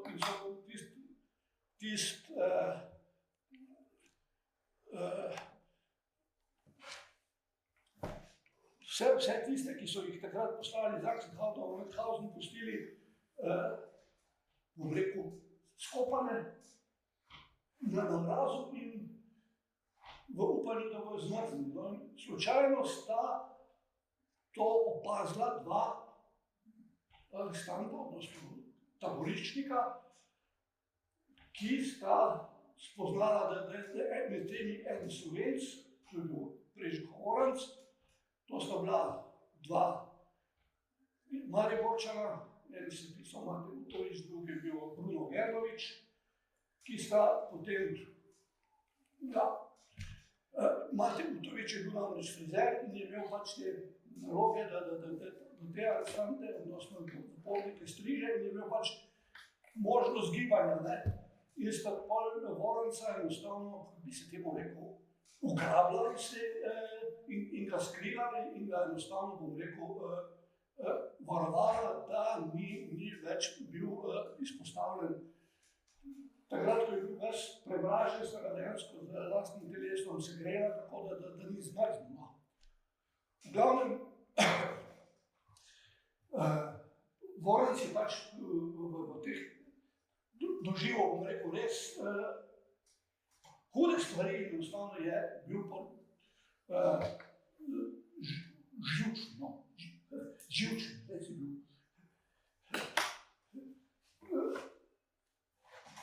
No, v glavnem, Voranc v tem sanatoriju so ga pač prijatelji obiskovali. Obiskal ga je Max Schmuder, obiskal ga je tudi Vinko Medrendorfer. Zdaj, stvar je pa nastala problematična pa v tem, da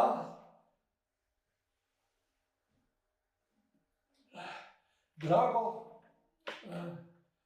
Druškovič, ko piše o tem, ne, pravi, da je zapisal to 30. junija 1945 v svoj dnevnik Maxu Schmuderju. Maxu Schmuder je bil res 26. junija 1945 pri Vorancu in sta se pogovarjala. V dnevniku, ko je zapisal, to ni napisal, samo bil sem pri njem, ker je živčno bolan na živci. Nič, kaj ste se pogovarjali. Druškovič trdi, da je v dnevniku 30. junija napisal,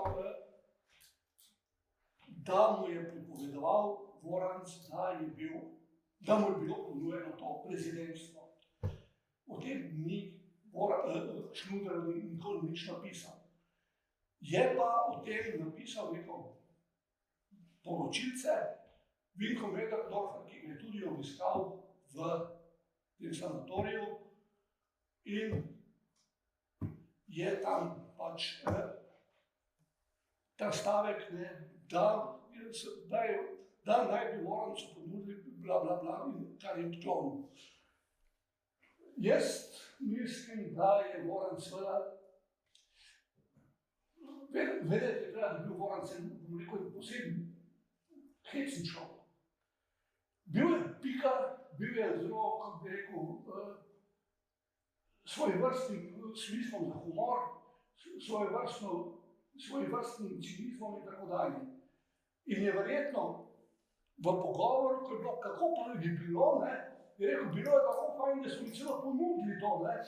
Bilo je pa verjetno slabo razumljeno in je ta nesrečni Vinko Medrendorfer to napisal kot pozitivno resnico in tako dalje.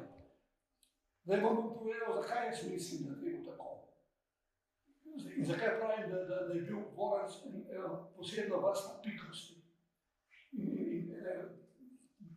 nekaj črnega humorja.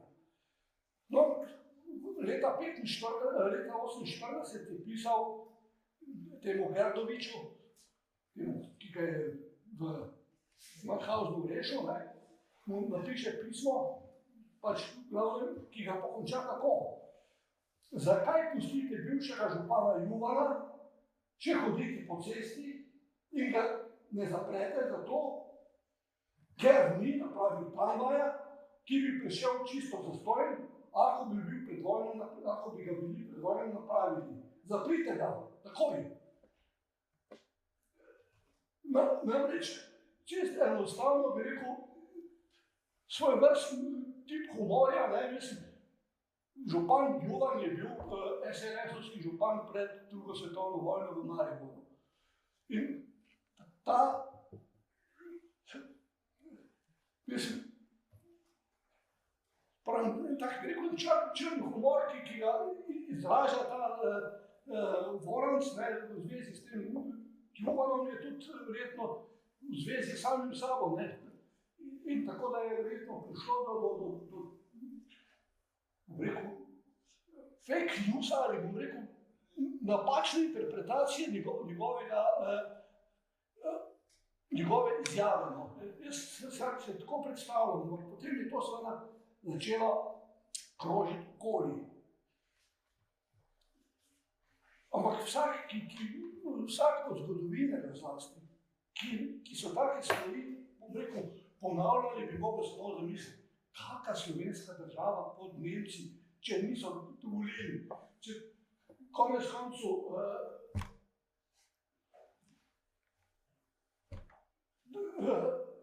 Levna Rupnika so dol držali, da ne bi slučajno vsaka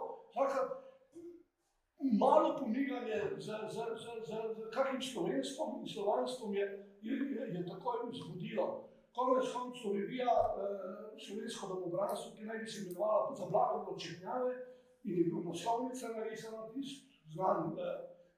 znan kasneje plakat, torej domobrancev, nemško čelado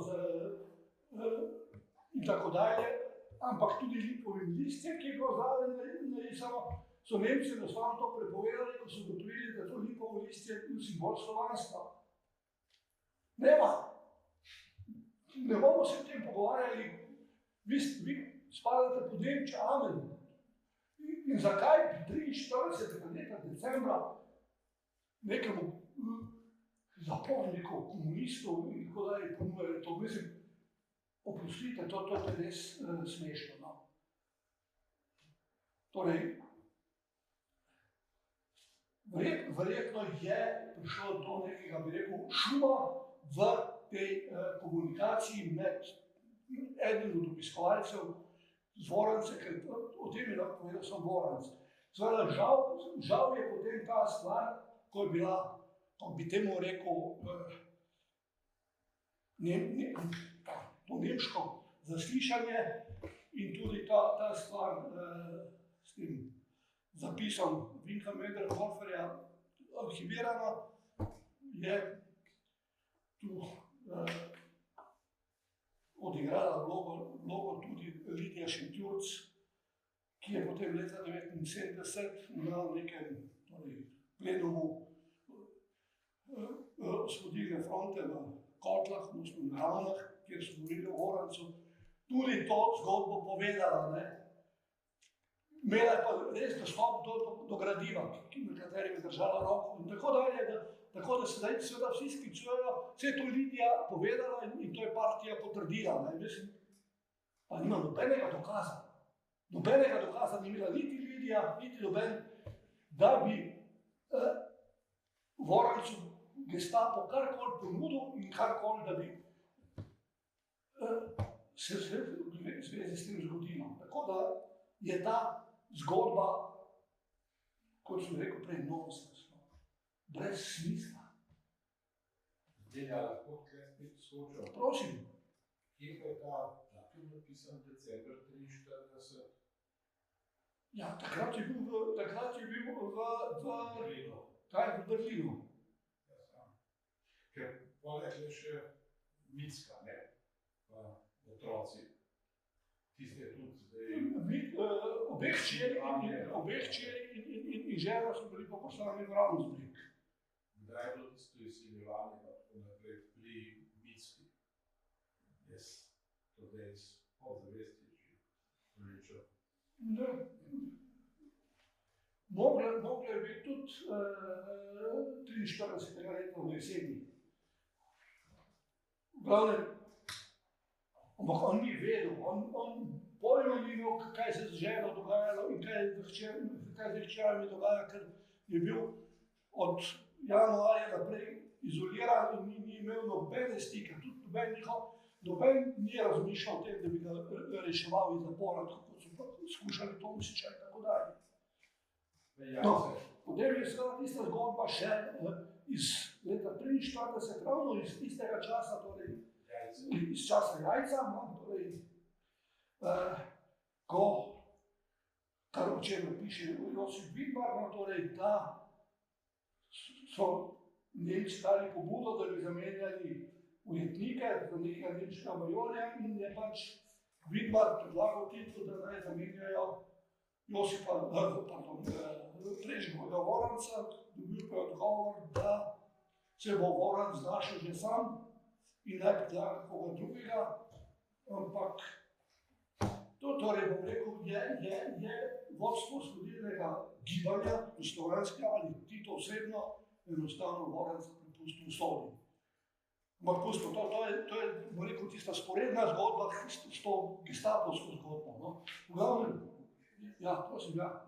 Jaz se tako poglobil, znam to zgodbo, ti si se že mnogo bolj zdaj poglobil, ampak jaz sem bolj razumel to, da smo ponudili, da bi bilo namesto Rupnika, ne da bi bila to slovenska država, bolj v tem smislu, da bi to pravo vodil, ker drugače pa formalno pravno neki smisel operacijske cone je bil, ker to je bilo v bistvu neka pravniška formulacija, ker dejansko sploh ni bilo vojaške uprave, nekaj mišljajo v to, ker dejansko so, mislim, jasno, da je bilo popolnem protislovju, da bi to kakšno državo slovensko še kaj drugega, ne, ker Berlin in Hitler so še zmeri priznavali aneksijo, tukaj to je bilo del italijanske države. Spadalo je pod del Šalojske republike. Ja, oni so seveda kot naslednico priznavali to republiko Sočale, ampak hočem reči, to je bilo formalno za Nemce še zmeri del italijanske države. Tako da iz tega vidika je to pa še bolj absurdno.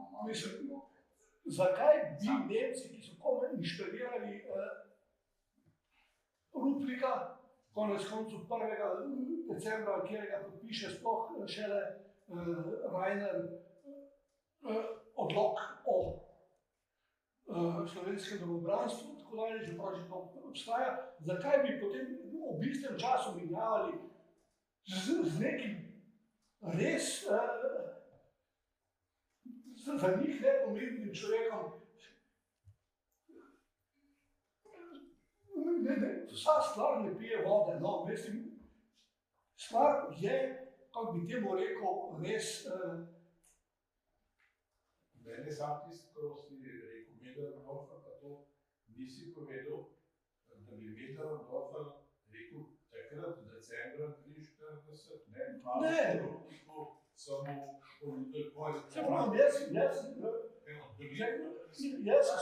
jaz se spomnim tega Middendorferjega zapisa, se kratek, na 3/4 strani, ne, to sem jaz 35 let nazaj gledal. Je pa potrdil Middendorfer na zaslišanjih to, koliko je bilo. Ja, no, se pravi. To on je zanimivo. Middendorfer se ni izmislil. Ja, ni se izmislil, ampak po mojem narobe razumel, ker se pravi, jaz mislim, da je bil Voranc malce ciničen in rekel, ja, bilo je tako fajn, da so mi že to ponudili. Ta je pa narobe razumel, ne, Bog si ga vedi. Zakaj bi Voranc sam sebe, bom rekel, v drek potunkal? Zanimivo je pa, da Ozna ni kasneje reagirala, Udba ni reagirala, res je pa, da je imel po vojni, so po malem razmišljali, da bi ga vdahnili eno od dahovskih procesov, ampak sami so ugotovili, da nimajo dovolj, da bom rekel, štofa, da bi lahko slovenska pisatelja in tako dalje obsodili. Baje je celo Ranković, takratnemu slovenskemu notranjemu ministru Borisu Krajgerju, odsvetoval, da bi procesirali Plečnikovega Voranca. Čeprav je Krajger celo razmišljal o lastnem očetu, da bi ga dal pred sodišče, ampak pustimo. V glavnem, zgodba o predsjednikovanju Slovenije take ali onake je neumnost. Mislim, da je lahko mirno zavržen in vsak zgodovinar, ki jo bo naprej vlekel, je lahko sram in naj ohranja dostojanstvo slovenskega zgodovinopisja brez teh zgodbic naprej. Torej, zdaj sva še kratko tistih nesrečnih 5 let po vojni. Torej,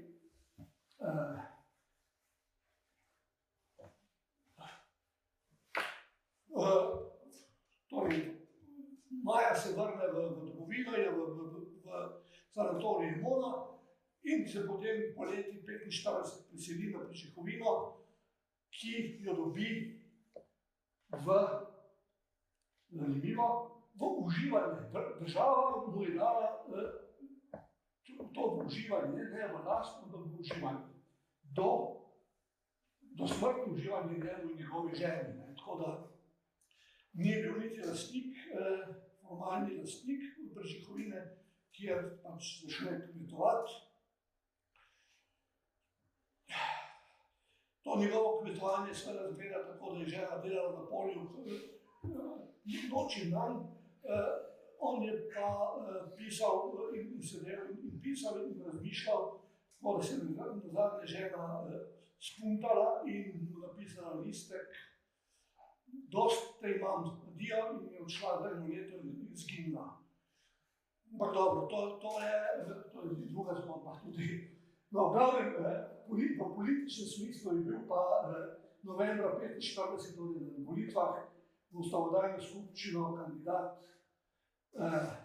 Osvobodilne fronte in je bil izvoljen za poslanca. Zanimiva pri tem je tudi ta zgodba, da 29.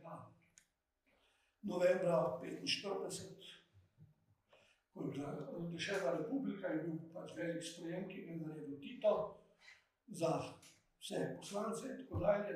Tito se vsemi poslanci rokoval. Ko je prišel do Voranca, ga je enostavno spregledal, se ni hotel rokovati. Tako da tudi to je priporočala Lidija Šentjurc, Šnuderju. Šnuder je to napisal in je ostalo hranjeno. A je to res ali ne? Ampak verjetno si ni izmislila. Torej, kot poslanc je prav dregnil v en velik usir takrat, namreč dregnil je v vprašanje agrarne reforme, namreč strinjal se ni z slovenskim zakonom o agrarni reformi, ki ni posebej predvidel olajšave za gorske kmetije. Ukazoval je, da so gorske kmetije na Koroškem predvsem slovenske in slovensko čuteče, medtem ko so, kot je sam napisal v tistem elaboratu, ki ga je, da so bili delavci v guštanski jeklarni pa nemško orientirani in tako dalje in da seveda je krivično, da bo na gorskih kmetijah in ves gost pobrali, ker se gost je šel v državne roke, za agrarno reformo in je seveda se uprl temu in je napisal elaborat, ki ga je predal oblastem. Ampak pri partiji seveda zaradi tega svojega boja za staro pravdo, da tako rečem, ni bil preveč dobro zapisan. Stane Kavčič, ki je bil takrat sekretar, je rekel, s tem človekom moram brez govoriti, mislim, v glavnem. Tako da si je malce, bom rekel, zagrenil življenje. Žal, takrat, ko so delali ta zbornik pri Rehovem Vorancu, so vse drugo tudi o vseh njegovih narečnih posebnostih in tako dalje, so si zmislili vprašanje njegovega povojnega delovanja na področju ljudske prosvete in Koroškega kluba, pa niso tega njegovega, da bom rekel, poslanjevanja niso upoštevali, pustimo se mi pisano. V glavnem, torej nastopil je proti Zrinškemu maksimumu na gorske kmetije in je pač nasprotoval temu in je bil še toliko slabše zapisan. Tako da je kot poslanec je nastopil v skupščini samo enkrat in to po referatu Tita o zunanji politiki leta 1946, ko je bilo govora o mirovni konferenci, in takrat je edinkrat, ko je v ljudski, v zvezni skupščini govoril in govoril je pa seveda o Koroški, o Primorski in o slovenskih mejah. Drugače se ni kot poslanec nikoli oglašal, tudi ni znano, ali je bil dostkrat v Beogradu ali ne. Več ali manj je želel živeti na Brežikovini in pisati. vmes ga je pa seveda zadela bolezen in je pač bolehal, hodil od enega zdravnika do drugega, od enega zdravilišča do drugega, bil je na morju, postavljen bil v apatijo in se mu je slabšalo stanje v pljuči in tako dalje.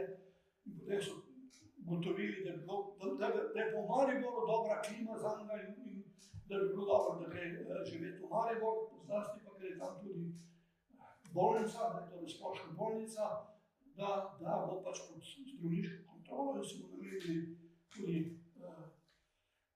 bolniško sestro. Torej od novembra 1949 je živel v Mariboru, v vili na Gosposvetski cesti, nekdanji vili nekega nemškega trgovca, pač v stanovanju, in tam je potem na pustno soboto 18. februarja leta 50 umrl, zaspal. Tako da se je pač to življenje končalo. To je pač Voranc na Prežihovini leta 1945. To je govor leta 1945 na prvem kongresu ali festivalu, Koroškem festivalu, oktobra 1945. To je pa ena bolj znanih slik njegovih tam iz Prežihovine, ki jo doskrat uporabijo za naslovnice in tako dalje. Tako je bilo pač s tem nesrečnim Vorancem v njegovem političnem delovanju. Meni se mi zdi, da bi bil on izrazit politik, bil je pa politično aktivn. Bolj politični operativec kot odločujoč politik, človek, ki je za politiko mnogo naredil, politika pa ne toliko na njega, tako da je pač, bom rekel, na nek način,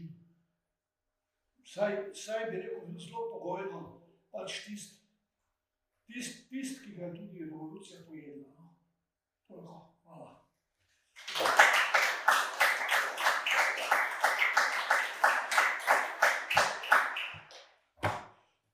Zdaj, hvala za predavanje. Ja, Komentirali smo že med predavanjem. ima še kdo kakšen komentar ali pa kakšno vprašanje?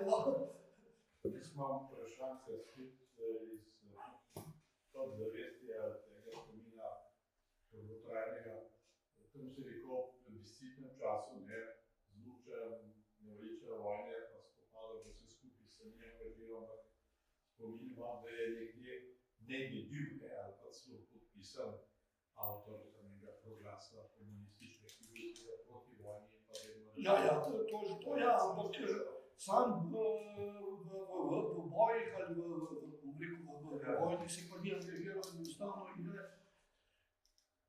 nekako bi grda beseda, bom rekel, malce se je potuhnil, da se mu ni več bilo treba vojskovati. Enostavno mu je bilo dovolj vojne, mu je bilo po vojni dovolj teh zadev v zvezi z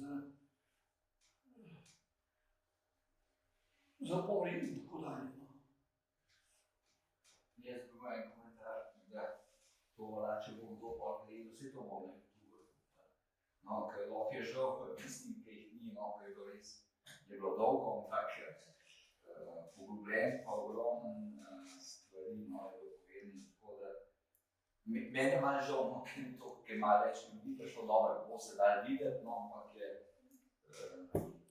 tako da še ni vse skupljeno, pa z tega... Kakšno varianto boš objavil? Ja. Kakšno varianto boš objavil še? Ampak samo eno stvar. Ne vidim razloga, da bi jaz kajkoli objavljal, kajti več ali manj so vsi o Vorancu je toliko napisano. Pa vsi so, bom rekel, mnogo bolj poglobljeno. Jaz sem se bolj osredotočil na vprašanja, na ta tri vprašanja, ki se mi zdijo ključna v njegovi tej politični biografiji, torej ali je bil funkcionar komiterne, ali je bil konkurent Titu, politični konkurent Titu, in ali je bil predviden za prezidenta, ne, se mi zdi, da so na to treba odgovoriti, ker vse tri lahko reči ne drži. Ne, hotel sem samo to povedati, ker se je rekel, da se ni boril na Koroškem pač po letu 18, ampak po moje je bil pa najbolj zaslužen z tega vidika leta 41-42, da so slovenski komunisti sprejeli odločitev, kaj sodi v Zedinjeno Slovenijo ali na severu.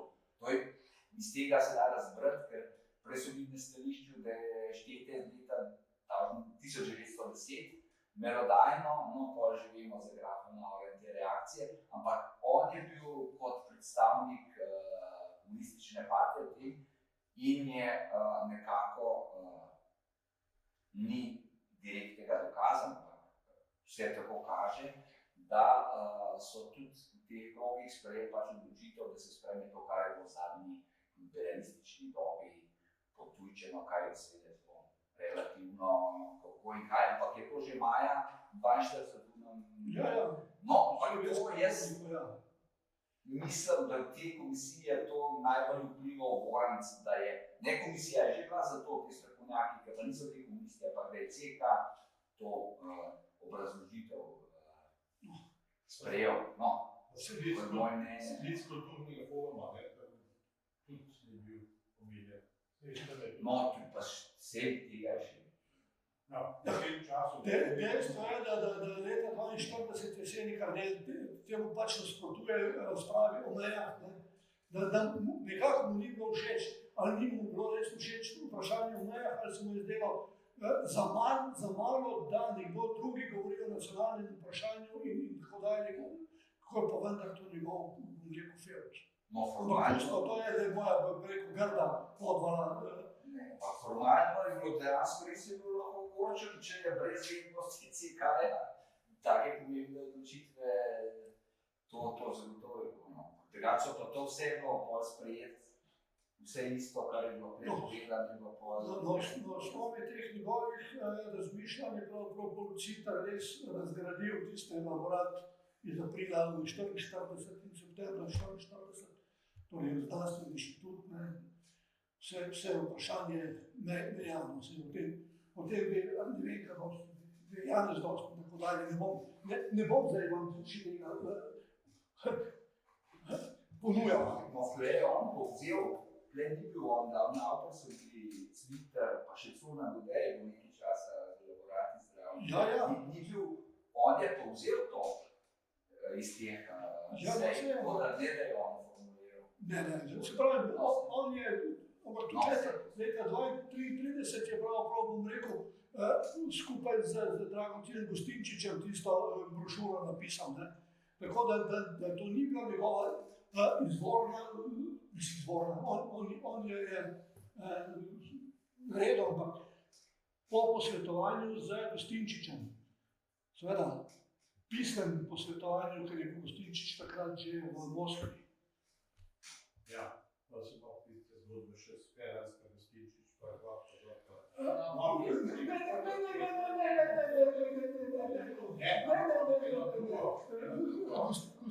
Gustinčič, da pa zdaj še to razčistim, še eno stvar.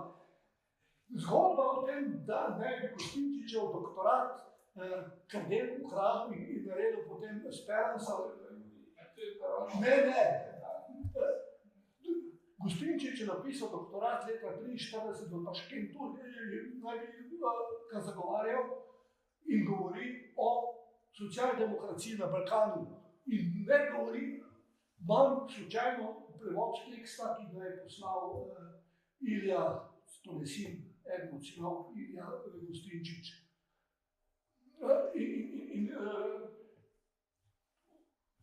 Druge stvari, ki pa jih je pa Jurij Perovšek natančno razdelal in nima nobene zveze s Speransom in tako dalje. Pa pustimo, to so že druge zadeve. Jaz vam eno še, da se ne če razbujaš. maja 45, ne, ker Vita Tomšič vzame Lojzeta Odeta, kaj sem še Felah, ne, pa te grejo na Roško, prevzimati malo oblast, pa urejati zadeve. In srečajo Prežika. 4. maja približno, ker to se mi zdi zelo zgodaj, da ti priješ iz Mauthausena, ne Mauthausena, ti smo rekli Mauthausena, da prideš v Celovec, kjerga dne je to približno? To je mogla biti, zdaj, romansirano zgodbo o tem povratku je napisal Tone Partljič, ki je očitno tudi predelal vse to in je potem postavil istega večera, ko naj bi prišli iz Celovca na sprejem v hotelu Union. To je moglo biti tam okoli 13. ali pa 14. maja, ko takrat, morda je bilo celo po tistem, po zadnji Mikuževi maši 13. maja, da so imeli kak sprejem v Unionu, torej večerjo, vodstvo, kamor je pol Vida Tomšič pripeljala Voranca in ga posadila zraven Cirila Kosmača. Tako naj bi bilo. In Voranc naj bi potem Kosmaču povedal, kako so mesec dni predtem v tem Mauthausenu za coklom pobili njegovega očeta Cirila Kosmača v tistem apelu, to je esensov s coklom po glavi. A je to res, ali ne, ali je to romansirana zgodba? Še v uniformi ne bi bil, ja. Daj bi bil še v bluzi, v črtasti bluzi, daj. Doben ne ve, no, mislim, ali je ta zgodba res, ki jo je za meni Tone Partljič rekel, da je proučil in da je gledal tudi zapiske Cirila Kosmača, kje jih je dobil, ne vem, ali je pa to dobil pri Drago Druškoviču, ker Drago Druškovič je pa res Cirila Kosmača govoril o teh zadevah in mu je Kosmač marsikaj o Vorancu, ker ga je potem po vojni obiskoval na Prižehovini davno. Tako da,